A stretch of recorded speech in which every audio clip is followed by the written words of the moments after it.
Bonjour tout le monde. Bienvenue du coup à mon talk que j'ai intitulé Dompter le multiplateforme.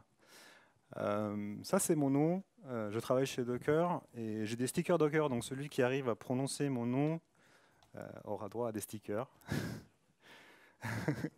J'entends des trucs, c'est pas vraiment ça.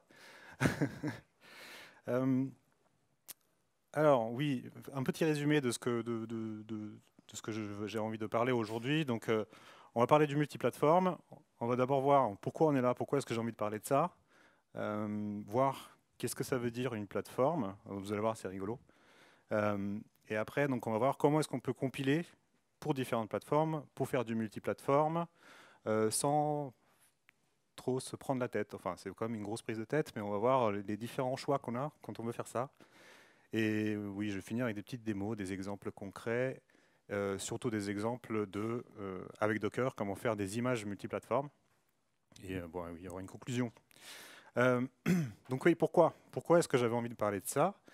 Euh, Parce qu'il y a de fortes chances que vous ayez besoin de faire du multiplateforme, de compiler pour plusieurs plateformes.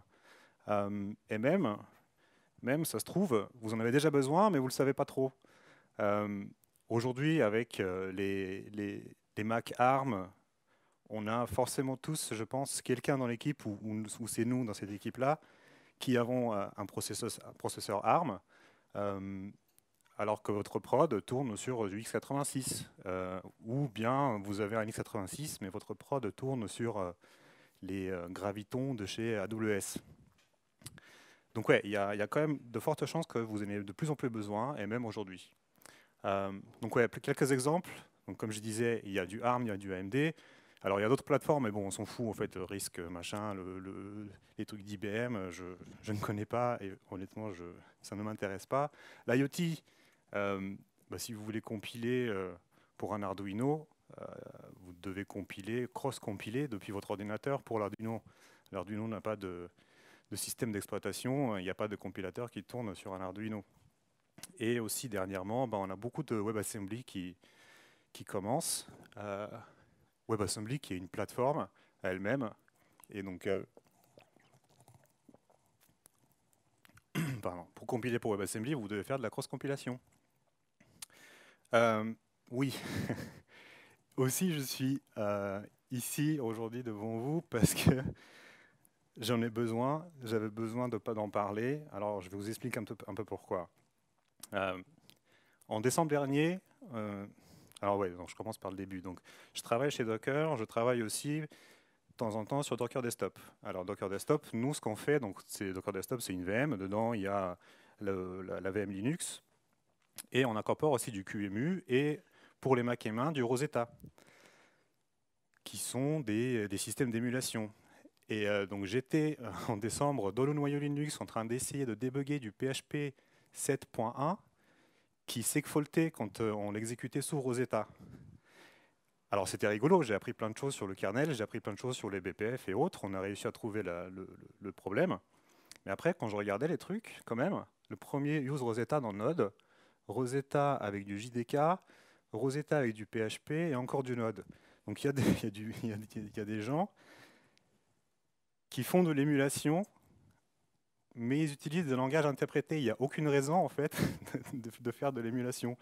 Pour tous ces langages, pour Node, pour Java, pour PHP, pour vraiment tous les trucs, en tout cas toutes les images que nous, les images officielles de Docker, euh, on produit des images pour chaque plateforme. Donc j'espère un peu, avec ce talk, démocratiser la multiplateforme et recevoir moins de bugs comme ça, de gens qui essaient de faire de l'émulation là où il ne devrait pas y en avoir. Donc ouais, en fait, ce que j'ai envie aussi de dire, je ne suis pas non plus forcément expert dans tout ça.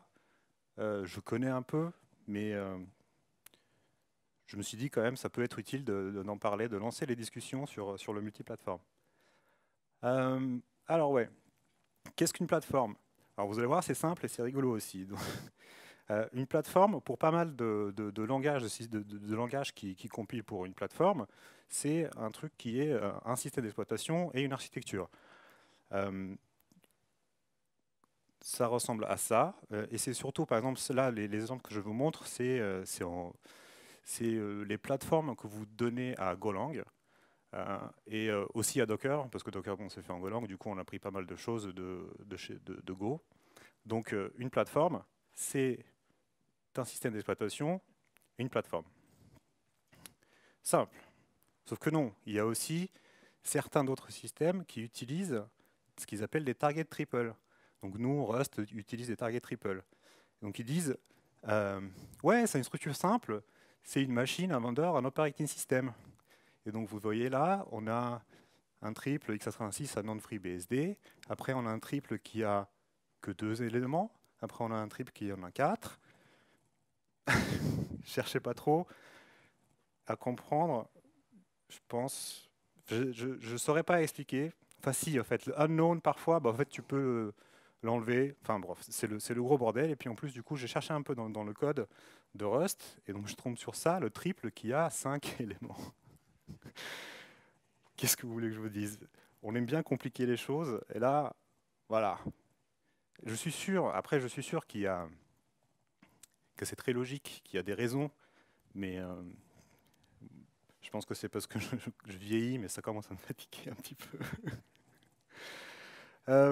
Oui, donc, on a des plateformes et on veut compiler notre application. Comment est-ce qu'on compile? Alors, j'ai divisé en 3 différents types de compilation. Donc, la première, qui est, pour moi, bon, mes collègues ne seront pas d'accord, qui est la plus simple, c'est, bon, vous avez une nouvelle plateforme, vous prenez un hôte qui est le même que la plateforme cible. Donc, si vous voulez déployer sur un ARM, bah, vous prenez une machine CI ARM. Deuxième chose, c'est l'émulation. Donc QEMU et autres, vous pouvez faire une mini VM qui émule un processeur, un système. Et le troisième, c'est celui dont je vais parler le plus, c'est la cross-compilation. Alors, ouais, on va comparer un peu les trois. Donc, hôte égale cible, pour moi, c'est plutôt simple. En tout cas, bon, rien n'est simple. Vous avez bien vu, même savoir qu'est-ce qu'une plateforme, c'est pas simple, mais c'est dans les trois, pour moi, j'ai l'impression que c'est un peu le plus simple parce que tu as une machine dans laquelle tu as tout ce qu'il te faut. C'est simple, mais après, ça demande plus de maintenance. Donc oui, bah, votre CI est 2 fois plus grande, vous avez 2 fois plus d'ordinateurs à gérer. L'émulation, c'est aussi plus ou moins simple. Vous avez une VM à créer avec QEMU et puis c'est tout. Le problème, bah, comme on a vu dans les slides d'avant, il peut y avoir des bugs. Il peut y avoir aussi QEMU, par exemple, ou Rosetta, n'implémente pas forcément toutes les instructions d'un CPU. Donc, vous pouvez avoir quelques problèmes comme ça. Et ouais, l'émulation, c'est super lent. C'est super lent. Là, j'ai juste mis, donc j'ai compilé un mini programme en Rust. Nativement, ça prend 37 secondes. Avec de l'émulation, c'est 1 minute 28. Et c'est vraiment un projet mini. J'ai quoi? J'ai 10 fichiers et peut-être 5000 lignes en tout. Donc, c'est pas vraiment grand-chose. Et en termes de dépendance, en plus, j'ai pas grand-chose. Donc, ouais, c'est pas super lent, c'est super lent. Super lent. Il y a quand même des projets aussi qui sont passés à de la cross-compilation, qui passaient de 1h30 à 20 minutes, un truc comme ça. Enfin bref, voilà. L'émulation, c'est bien, mais pas forcément toujours. Et finalement, donc, la cross-compilation, c'est ce qui nous intéresse aujourd'hui le plus. Bah, c'est rapide. En fait, c'est rapide parce que c'est natif. En gros, la cross-compilation, j'aurais peut-être dû aussi un peu expliquer qu'est-ce que c'est. C'est quand la machine hôte sur laquelle vous compilez est différente de la machine cible pour laquelle vous compilez. Et donc pour ça, pour faire de la cross-compilation, vous avez besoin d'un compilateur qui sait faire de la cross-compilation et aussi d'un linker. Et donc du coup, oui, quand vous compilez, plutôt que sous Linux que ça crée un elf, ça va vous créer un exe pour Windows, par exemple. Donc oui, c'est rapide parce que c'est natif. Mais ça peut devenir très très compliqué. Et d'ailleurs, j'ai un autre projet en Go, ça fait 6 mois, je pense, même plus. Ça compile pas, je ne sais pas pourquoi.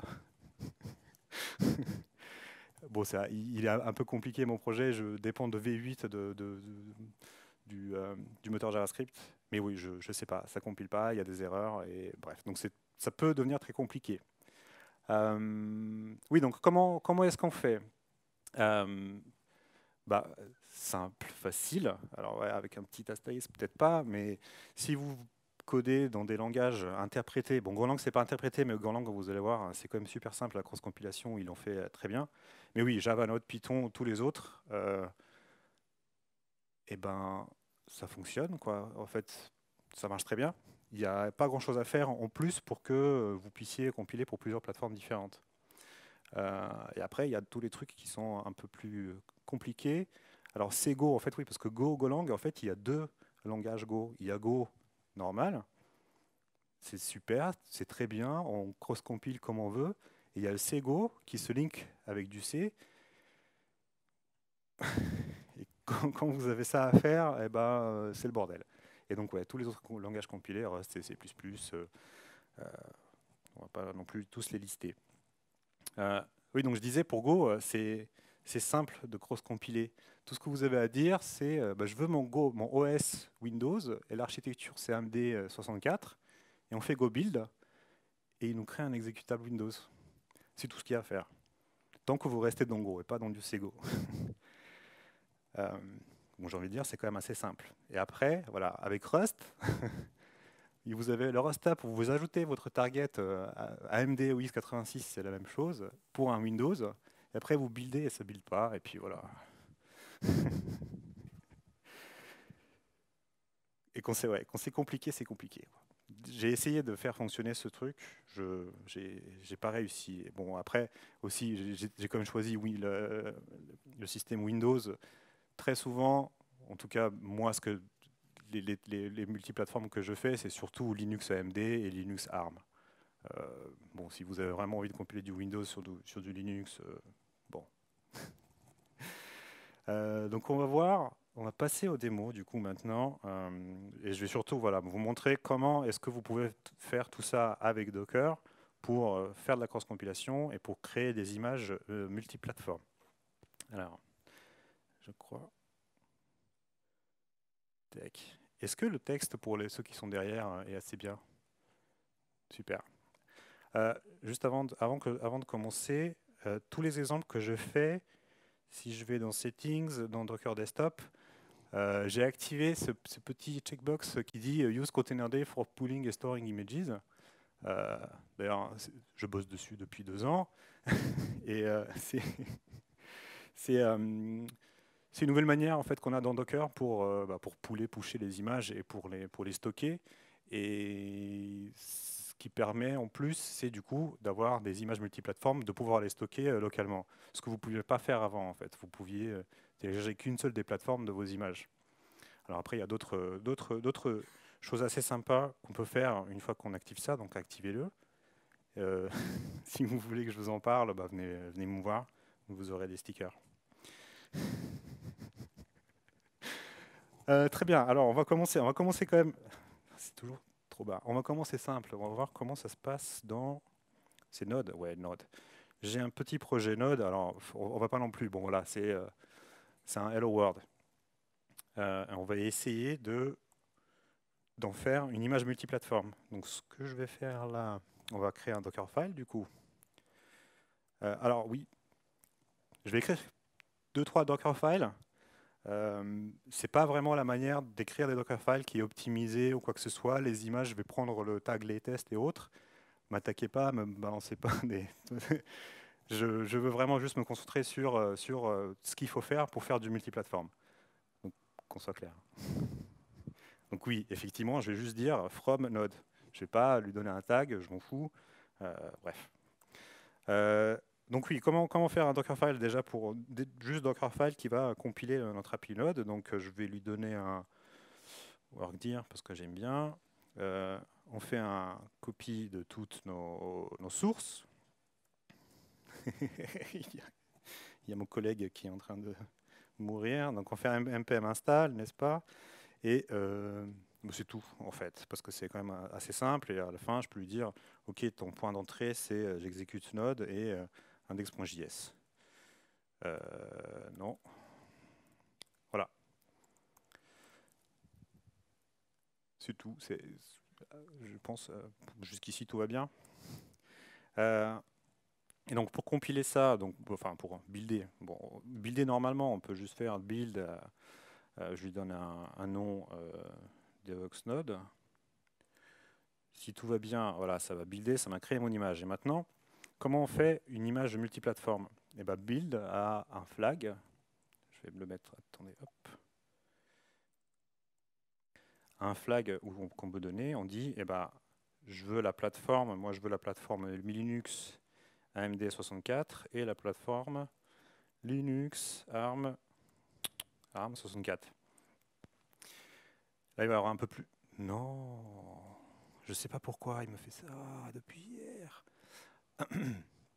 Donc quand on lui dit, en fait, je veux deux plateformes, je ne sais pas si on voit, mais on voit, en fait, il a lancé du coup deux builds. Un build qui se passe avec du Linux AMD et un autre avec du ARM. Et donc, j'ai pas eu à changer mon Dockerfile. J'ai juste dit à BuildKit, enfin Docker, build-moi ces deux plateformes-là. Et du coup, lui, ce qu'il a fait, il a lancé deux builds. Il y en a un qui est du coup allé chercher l'image de base AMD et l'autre qui est allé chercher l'image de base ARM. Et après, dedans, il y a notre code. C'est du coup on a interprété. Donc, c'est tout. On est bon. On peut y aller. Donc voilà, c'est ce que je disais. Ça reste quand même assez simple. Il faut juste savoir comment utiliser Docker, comment lui dire je veux cette plateforme-là. On y va crescendo du coup. On va voir du Go. Tiens. Hop. Qu'est-ce qui me fait? Ouais, bon, pareil. L'appli elle-même, on s'en fout en fait. Tant que vous êtes dans du Go, que ça soit un serveur ou un Hello World, ce que je vais vous montrer, ça va être la même chose. Donc, vous allez voir, du coup, maintenant, avec Go, même si c'est assez simple, c'est un peu plus engagé. Il y a un peu plus de choses à faire. Donc, comment on compile du Go avec Docker en fait from Golang? J'aime bien, moi, mettre workdir pour savoir où je suis dans mon conteneur. Copie point, n'est-ce pas, l'ours? Ce qu'il y a à faire à la fin, c'est je fais go build, n'est-ce pas? Et c'est tout. Oui. Entry point, ça va être app go démo, je pense que ça s'appelle mon truc. Voilà. Avec ça, je peux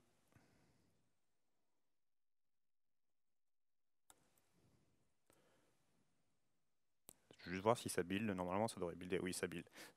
Putain. Pardon. Tac. Bon. Et donc, pour faire de la cross-compilation avec ça, on fait plateforme.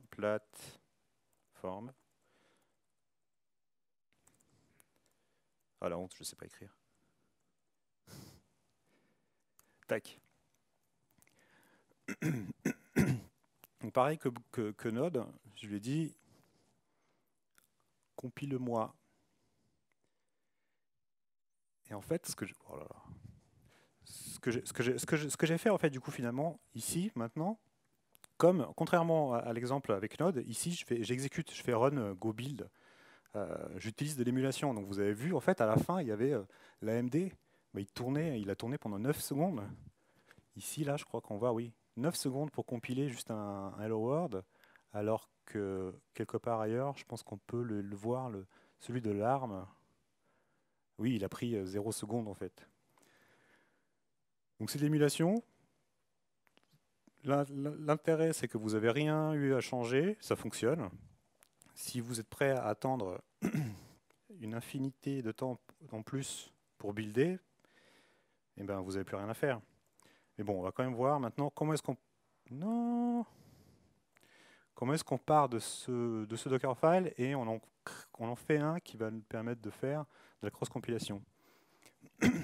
Alors, vous vous souvenez, peut-être, je vous ai montré, ici, en fait, pour builder pour une autre plateforme, ici, il faut faire GoOS égale quelque chose, et GoArch égale autre chose. Sachant que moi, en entrée, ce que je reçois, c'est le flag platform, donc je vais recevoir un Linux ARM, par exemple 64.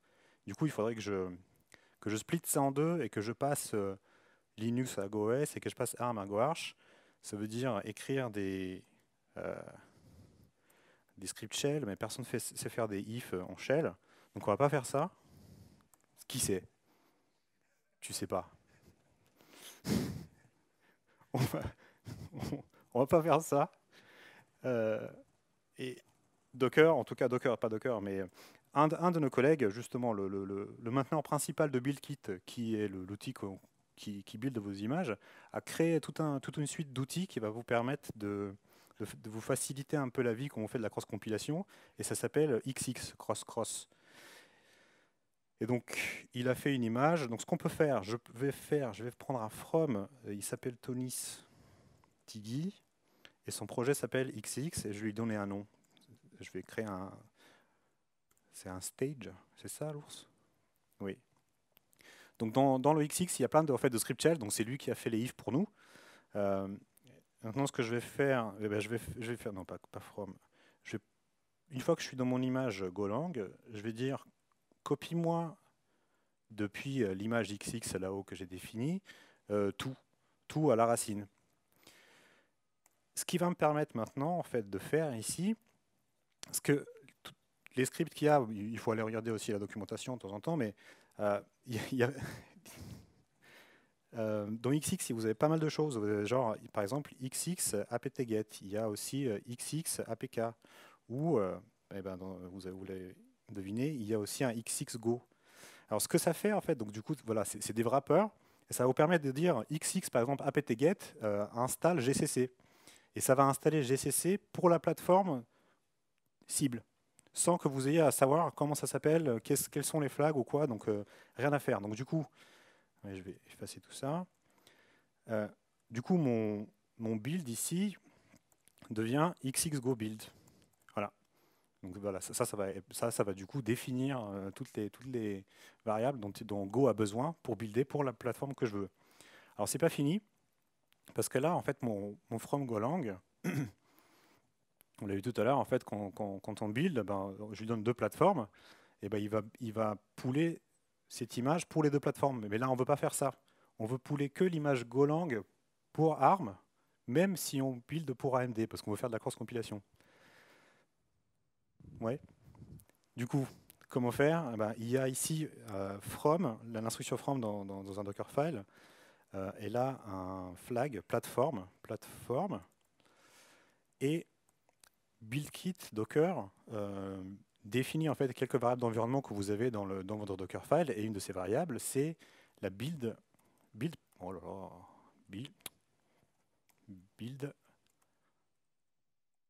plateforme.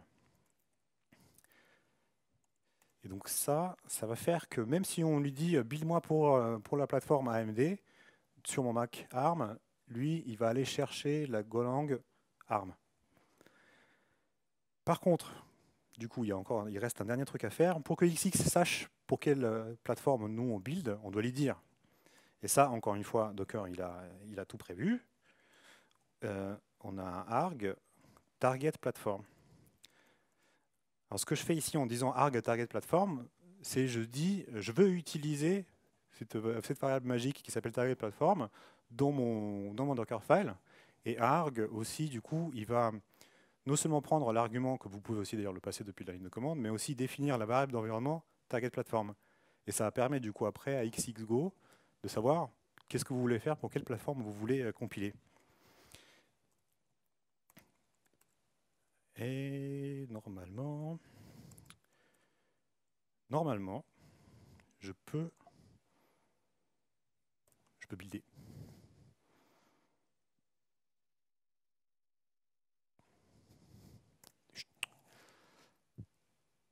Alors je cherche, excusez-moi, je cherche juste un truc. Oui. Bon, c'est bizarre, on va voir après. On a du coup notre application. Tout va bien? Il faut faire très attention quand on fait du multiplateforme parce que tout va pas bien en fait, ici. Donc mon application, donc j'ai mes images, je l'ai appelé Devox Golang. Effectivement, mon application, je l'ai compilée pour du AMD ou du ARM, Mais mon image de base, elle est ARM. D'ailleurs, si je fais un docker add -rm -it plateforme Linux AMD 64 de mon image, et je veux bin sh, non, ok, entry point slash bin sh. Ouais, je suis dans mon image, et normalement... Non, bah non, je suis pas dans mon image. Ours, qu'est-ce que j'ai fait? Pourquoi il me fait ça?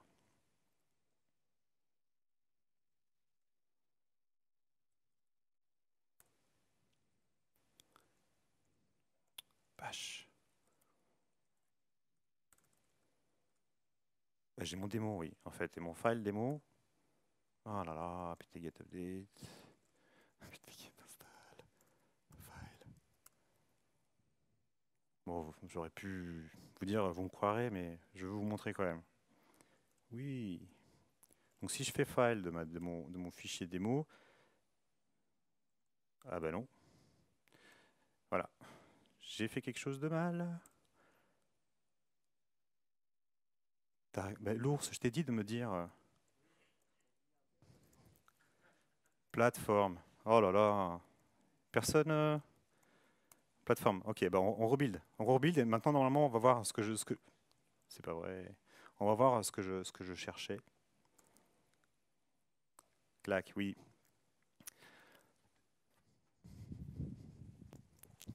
C'est une blague. On voit par exemple ici, j'ai mon build qui tourne sur ARM et je veux builder pour AMD. Et d'autres, on voit le builder qui fait que du ARM. Voilà. Ça, c'est le builder ARM qui build pour ARM, et ça, c'est le builder ARM qui build pour AMD. Donc, pour savoir si votre build marche ou pas, il faut chercher la petite flèche. Pour savoir si vous avez bien écrit Target Platform. Donc là, normalement, on a bien fait. Il me reste 17 minutes, ça va. Ok, et maintenant, on revient donc dans mon Devox Golang. Oh là là, apt-get. Allez, je vais vous montrer quand même.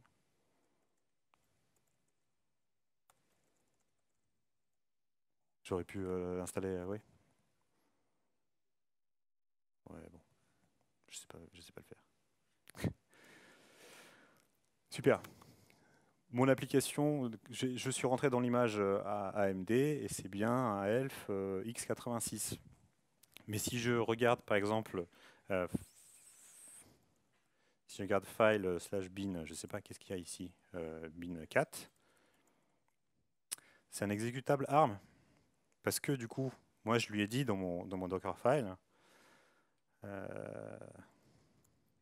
ici dans mon Dockerfile, je lui ai dit mon image de base, c'est pour la build platform qui est ARM.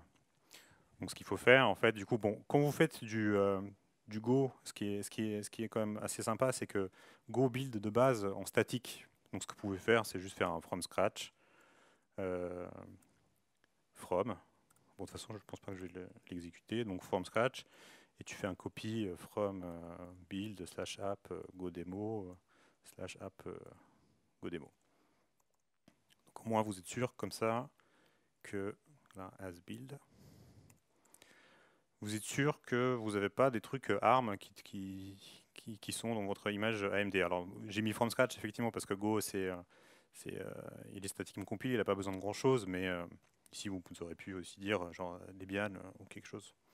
Alors, un dernier petit outil aussi que j'aimerais aussi vous montrer dans le XX de Tonis, c'est un petit outil qui s'appelle XX Verify. Alors, vous lui dites XX Verify et le chemin vers votre application. Alors, ce qu'il va faire, le XX Verify, il va, comme ce que moi j'ai fait en fait à la main, je suis allé dans l'image, j'ai fait file sur mon binaire. Lui, il va faire la même chose, parser tout le truc et bien s'assurer que le binaire que vous avez créé est bien un binaire pour la plateforme Target Platform. Et il y a en plus un petit truc sympa. Hop. Ici, vous pouvez lui dire en main statique. Et donc, du coup, il va... Quoi? Non. Pourquoi? Il y a une faute de frappe? Bon, pas du tout. Tout va bien. Merci, Lance. Qu'est-ce que je disais? Oui, en plus, il va s'assurer que votre binaire est statique, ce qui peut être quand même assez pratique si vous voulez que votre image dépend de Scratch ou d'une autre image toute petite qui n'a pas des librairies dynamiques, quoi.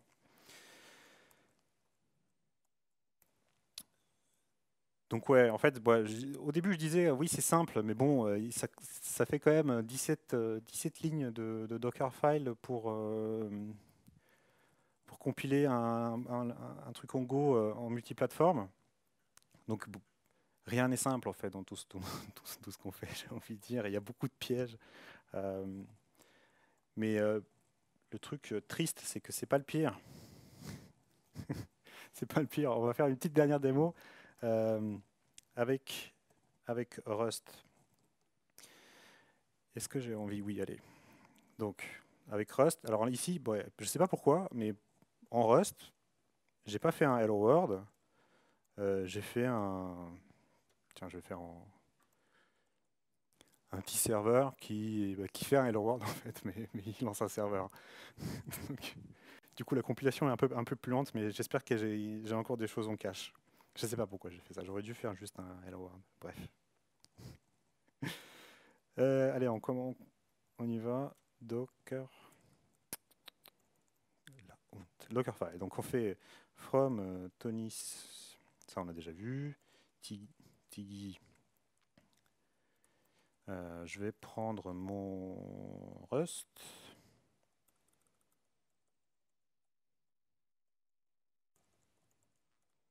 Plateforme. Rust. Je vais dire arg target plateforme. C'est bon. Je copie mon code et j'exécute de la même manière comme tout à l'heure. En fait, il y a aussi, bien sûr, XX cargo.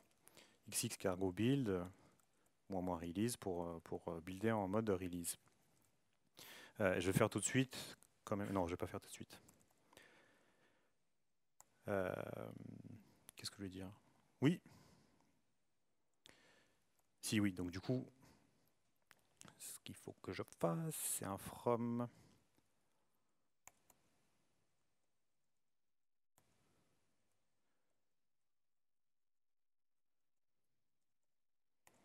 On va essayer en fait de faire un peu comme avec Go pour voir qu'est-ce qui se passe. On va faire la même chose avec Rust. Donc ici, je vais prendre une Debian bookworm et je vais copier from égale build /app entry point. C'est pas vrai.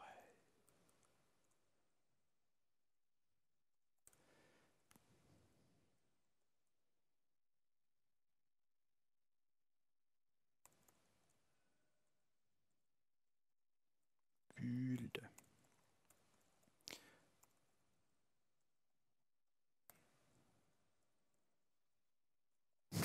Excusez-moi. Ok, c'est bon. Ouais, j'aurais dû faire un alias. Ok, et là, je veux le nommer Rust. Donc vous avez vu, j'ai fait à peu près la même chose. Build platform, target platform. Je fais XX cargo build. On va voir ce qui se passe.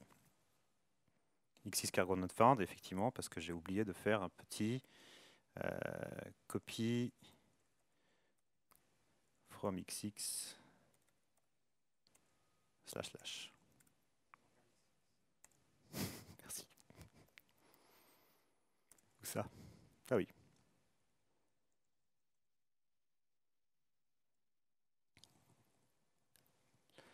Là, on a la galère. Il y a Rust qui nous dit il n'y a pas de Clang. Ben, on va l'installer alors. Alors, je vous montre ça parce que vous allez voir, enfin, parfois, en fait, les erreurs, c'est vraiment du grand n'importe quoi. Donc là, je vais dire, OK, run apt, oula, apt-get update et apt-get install. Donc, il voulait Clang. Donc, en fait, ouais, Rust, quand il fait de la cross-compilation, il a besoin du compilo Clang qui, lui, en fait, nativement fait de la cross-compilation. Et c'est parti.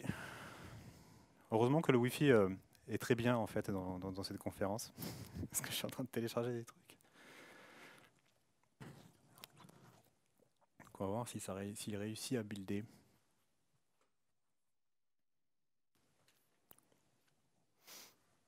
Je disais qu'il était bien, mais ouais. On va-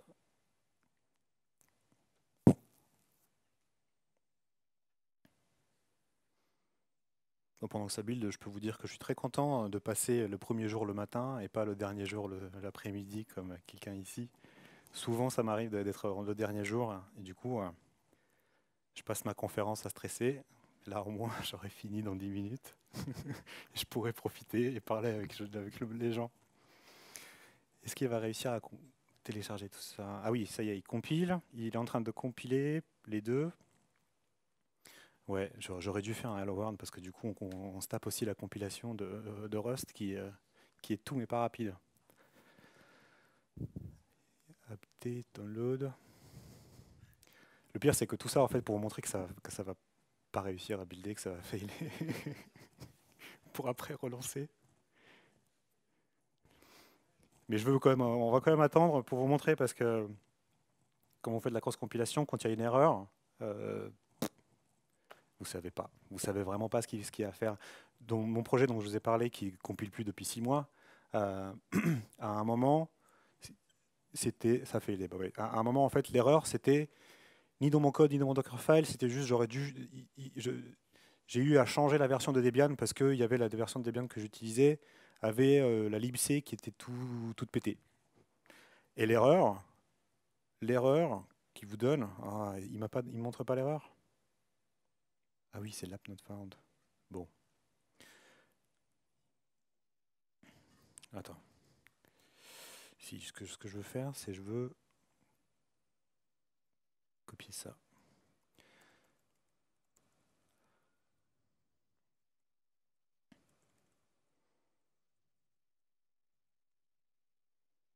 Ouais, on va lui dire que c'est. Hop. On s'en fout de ce que ça fait. Ça copie mon binaire vers un truc qui est connu pour que je puisse après le copier ici. C'est juste parce que du coup, build, enfin non pas Cargo le met dans un truc qui s'appelle, dans un répertoire qui a le triplet de votre plateforme. Puis après release, donc bon, c'est assez compliqué au fait de trouver où est-ce qu'il a foutu votre binaire Cargo. C'est pour ça que je fais ça. Il manque un truc, attendez. Cat devox.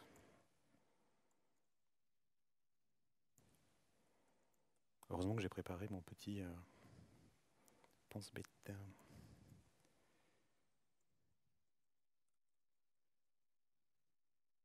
Non. Quoi? Ça n'a pas marché? Oui, oui, oui, oui. C'est susceptible quand même les ordinateurs, hein.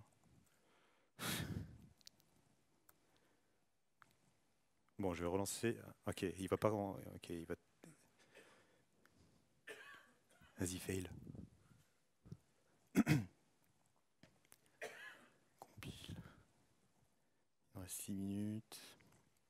Bon, il reste 6 minutes. Ça va failer. Ça va failer avec une erreur de 3 km qui va te dire je ne sais quoi, mais qui ne va pas du tout t'aider. Et en fait, au final, ce qu'il faut faire, et c'est un peu ce qu'il faut faire à chaque fois quand vous voulez faire de la cross-compilation avec des langages compilés, il vous faut un compilo qui sait faire ça, mais il vous faut aussi un linker qui sait faire ça. Et donc dans le cas par exemple de Rust, ce qu'il faut que vous fassiez, c'est ici de l'installer. Et en fait, on l'installe en utilisant cette fois-ci le XX apt-get. Et je vais installer install -yes. Et je vais installer GCC et la lib c6-dev. J'ai passé beaucoup trop de temps à faire ça. Donc en fait, ici j'utilise le XX apt-get parce que je veux que mon GCC et que ma libc soient celles qui s'appellent dans Debian GCC-x86 machin. Donc je veux le linker qui sait faire de la cross-compilation pour ma plateforme target. Et du coup, c'est pour ça que j'utilise le XX apt-get. Et ouais, on va lancer le build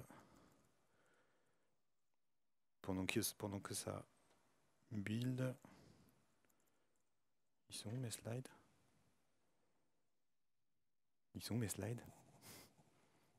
Sur l'autre écran? J'arrive pas à scroller.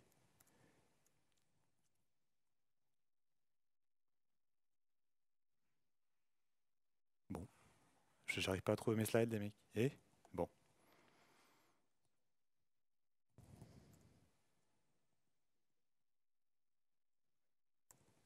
Ouais, je peux faire open, mais non, pas new, c'est pas vrai. Ah, ok. Il était minimisé. Euh, Normalement, ouais, bon, pendant que ça fait ça, donc qu'est-ce qu'on a vu? Bah, on a vu tout ça, on a vu qu'est-ce que c'est les multiplateformes, qu'est-ce que c'est la cross-compilation, à quel point c'est compliqué, euh, et surtout, oui, comment faire les images multiplateformes avec Docker.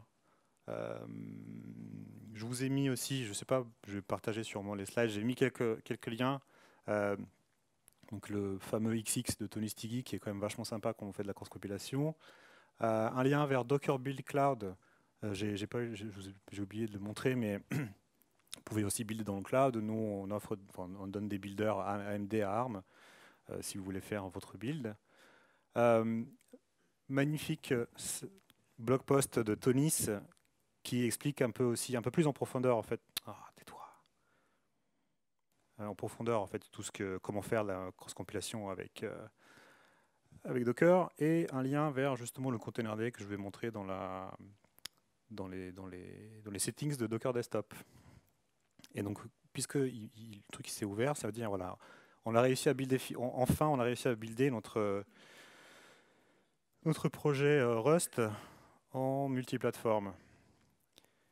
C'est beaucoup, et parfois, au début, moi, je me disais, bah, je vais juste apprendre par cœur, mais non, en fait, parfois, il faut comprendre, mais ça reste compliqué, et je sais pas vous, mais moi-même maintenant, après, je sais pas combien de Dockerfile que j'ai écrit comme ça me paraît juste être du blabla pour rien, quoi.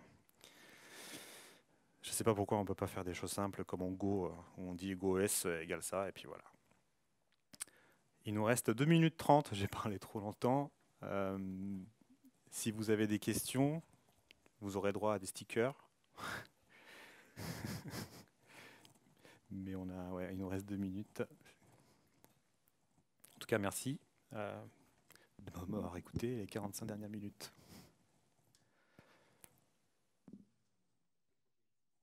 Oui. Attends, lui, il a levé la main. Oui. Pour, dé pour débugger les erreurs, j'ai pas encore testé avec ChatGPT. Pour débugger les erreurs, alors une des erreurs que j'avais à un moment, c'était Golang qui me disait ah tu utilises -f peak, le position independent code, je crois, en minuscule, mais il faut utiliser en majuscule. Donc j'ai essayé de lui mettre le f peak majuscule, mais c'était pas du tout ça en fait qu'il fallait faire. C'était justement mon truc où il fallait utiliser une autre Debian. Les linkers sont pas faits pour des humains. Vous êtes tout seul. Vraiment, vous êtes tout seul. Parfois, il y a quelqu'un sur Stack Overflow ou dans un forum de 2016 qui avait la même erreur et qui a peut-être trouvé, mais vous êtes un peu... Ouais, c'est la galère. C'est la galère. C'est pour ça, en fait, aussi, les builders, par exemple, que nous on donne, où tu as le hot et la cible, c'est la même, bon, ça peut aussi être une bonne solution, ou même l'émulation si votre application n'est pas si complexe, quoi. Mais non, c'est tout seul. Désolé. XX, est-ce que ça va rester chez Tonis? Oui, je pense que ça va rester chez Tonis, oui. C'est un projet open source utile. C'est juste, voilà, c'est par hasard, c'est fait par la personne ouais, qui fait ça, ouais, qui fait ça tous les jours. C'est Monsieur Build chez Docker, ouais, Tonis. D'autres questions? Oui, pardon.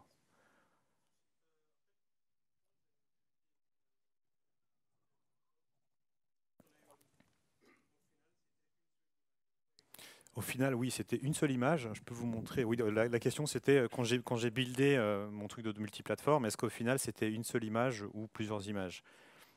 Alors oui, c'est une image ce qu'on nous appelle une image multiplateforme. Et ça, si vous avez, par exemple, si vous allez, oula, ok, je vais vite fait, il ne nous reste plus beaucoup de temps. Si vous allez sur le hub, par exemple, oh, c'est pas vrai. Est-ce que je vais trouver moi, ouais, je vais le trouver moi-même. Ouais, par exemple, l'image que j'ai buildée hier, il y a le tag latest, c'est une seule image, mais on voit la plateforme AMD et ARM. Et après, en fait, du coup, comme vous avez AMD et ARM, sur un Mac, par exemple, vous pouvez faire Dockerrun Rumple/Sylvain. Docker, il va automatiquement prendre la bonne plateforme si elle existe. Et donc du coup, en fait, voilà, vous avez une image comme ça, et toute votre équipe et puis votre prod peut utiliser la même référence pour exécuter. Voilà. Et on n'a plus de temps. Merci.